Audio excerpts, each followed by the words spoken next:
అందరికీ నమస్కారం. మన జీకేఎల్ విత్ సత్యభామ ఛానల్‌కు స్వాగతం. ఈరోజు మనం చాలా రుచిగా ఇంకా హెల్తీగా ఉండే మిక్స్ వెజిటబుల్ పప్పు చారు అదే అండి సాంబార్ ఎలా చేయాలో చూద్దాం. ఇది అన్నం, ఇడ్లీ, దోస అన్నిటికి ఒక పర్ఫెక్ట్ కాంబినేషన్. మరి ఆలస్యం లేకుండా రెసిపీని స్టార్ట్ చేద్దామా? ముందుగా దానికి కావాల్సిన పదార్థాలేంటో చూద్దాం. ఒక 2 క్యారెట్, ఒక 2 పెద్ద మునక్కాయలు, 10-12 కరివేపాకు రెమ్మలు, ఇంకా 3 ఉల్లిగడ్డ, ఒక సగం సొరకాయ, 4-5 పచ్చిమిర్చి, ఇంకా అల్లం వెల్లుల్లి పేస్ట్. సో వీటన్నిటిని రెడీ చేసుకున్న తర్వాత ఒక 2 నిమ్మకాయ సైజ్ అంతా చింతపండుని నానబెట్టుకొని ఉంచుకోవాలి. ఆ తర్వాత వీడియోలో చూపిస్తున్న విధంగా ఒక గ్లాస్ కందిపప్పు సరిపోతుంది. సో ఒక గ్లాస్ కందిపప్పును తీసుకొని ఒక 2 సార్లు వీడియోలో చూపించిన విధంగా శుభ్రంగా కడుక్కొని పక్కన పెట్టాలి. సో ఎలా అయితే వీడియోలో చూపిస్తున్నామో అలా మొత్తం శుభ్రంగా కడిగిన తర్వాత ఒక గ్లాసు కందిపప్పుకి మనకి ఒక 2 గ్లాసుల వాటర్ అనేది సరిపోతుంది. ఈ కొలతలతో చేస్తే ఈజీగా ఒక 4-5 మెంబర్స్ వరకు సాంబార్ అనేది ఈజీగా సరిపోతుంది. సో ఇప్పుడు దాంట్లోనే ఒక చిటికెడు పసుపు, చిటికెడు సోడా ఉప్పు, కొంచెం ఆయిల్ వేసుకొని దీన్ని పక్కన పెట్టాలి. వీడియోలో చూపించిన విధంగా మూత పెట్టి పక్కన పెట్టుకోవాలి ఒక 10 నిమిషాలు. 10 నిమిషాల తర్వాత మనం ఒక 3 విజిల్స్ వచ్చే వరకు ఉంచితే సరిపోతుంది. 3 విజిల్స్కి పప్పు అనేది ఉడికిపోతుంది.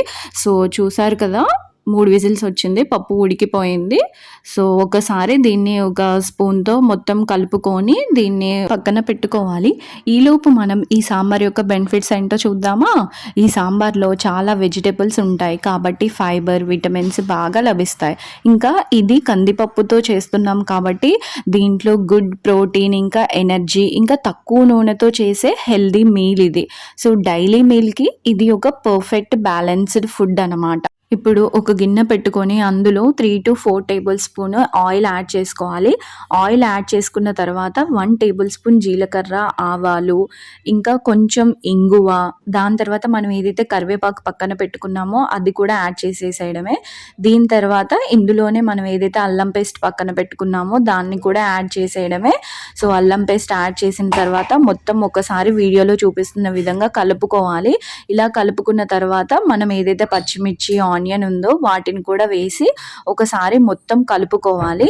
సో వీడియోలో చూసారు కదా, అలా మొత్తం కలుపుకున్న తర్వాత మన వెజిటేబుల్స్ అన్ని 1 బై 1 వేసేసుకోవడమే. సొరకాయ, క్యారెట్, ఇంకా ములక్కాయలు అన్నీ వేసుకోవడమే. మీ దగ్గర ఒకవేళ ఆలు ఉంటే ఆలు కూడా వేసుకోవచ్చు, మా దగ్గర లేదు అందుకే స్కిప్ చేసేసాం.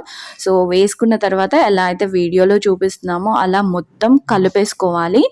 ఒకసారి మొత్తం కలుపుకున్న తర్వాత మనం ఇప్పుడే కొంచెం పసుపుని, ఇంకా కొంచెం సాల్ట్ని వేసుకొని ఒకసారి మొత్తం కలుపుకోవాలి. సో ఈ టైంలో సాల్ట్ వేయడం వల్ల ముక్కలకి మంచిగా పడుతుంది. సో ఒక చిన్న గ్లాసు వాటర్ని కూడా యాడ్ చేసుకోవాలి. యాడ్ చేసుకున్నాక మూత పెట్టుకొని దాని మీద కొంచెం వాటర్ వేసుకొని ఒక 10 నిమిషాలు ఉంచాలి. సో 10 నిమిషాల తర్వాత ప్లేట్ ఓపెన్ చేసి చూద్దాం. సో చూసారు కదా, ముక్కలన్నీ ఉడుకుతూ ఉన్నాయి. సో ఒకసారి మనం మొత్తం కలుపుకుందాం. సో ఏమన్నా అడుగు అంటుతుందో లేదో చూసుకుంటూ మొత్తం ఒకసారి కలుపుదాం. కలుపుకున్న తర్వాత ఇదే టైంలో మనది ఏదైతే చింతపండు నానబెట్టుకున్నామో దాన్ని ఒకసారి మొత్తం కలుపుకోవాలి. సో కలుపుకున్న తర్వాత ఎలా అయితే వీడియోలో చూపిస్తామో అలా మొత్తం చింతపండు రసాన్ని యాడ్ చేసేసుకోవడమే. అలా చింతపండుని కొంచెం కొంచెం వేసుకుంటూ పిండుకుంటూ అందులో వేసేసుకోవడమే చింతపండు రసాన్ని. ఈ 2 నిమ్మకాయ సైజ్ అంత చింతపండుకి మనకి 2 గ్లాసుల వాటర్ అనేది ఈజీగా సరిపోతుంది. సో ఎలా అయితే వీడియోలో చూపిస్తున్నామో అలా వాటర్ని యాడ్ చేసుకున్న తర్వాత ఇదే టైంలో మనం ఉప్పు, కారం కూడా యాడ్ చేసుకోవాలి. 1 table spoon salt, 1 table spoon కారం యాడ్ చేసుకొని ఒకసారి మొత్తం కలుపుకోవాలి. సో వీడియోలో చూస్తున్నాం కదా, అలా మొత్తం కలుపుకొని ఒక 10 నిమిషాలు పక్కన పెడదాం మూత పెట్టుకొని.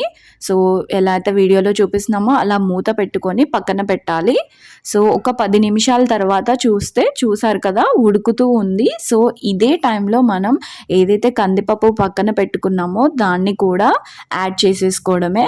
సో చూసారు కదా, వీడియోలో ఎలా చూపిస్తున్నామో అలా కందిపప్పుని మొత్తం యాడ్ చేసుకొని దాన్ని కూడా ఒకసారి మొత్తం మొత్తం కలుపుకోవాలి. ఒకసారి పప్పు మొత్తం కలిసిపోయిన తర్వాత సో దీన్ని కూడా మనం ఒక 10 నిమిషాలు పక్కన పెట్టాలి అలా.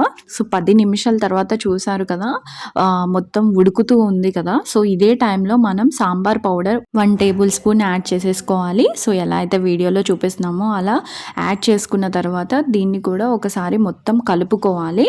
సో కలుపుకున్న తర్వాత మళ్ళీ ఒక 10 to 15 మినిట్స్ అలా ఉడకనిస్తూ ఉండాలి. సాంబార్కి ఏంటో తెలుసా, ఎంత ఉడికితే అంత టేస్టీగా ఉంటుంది.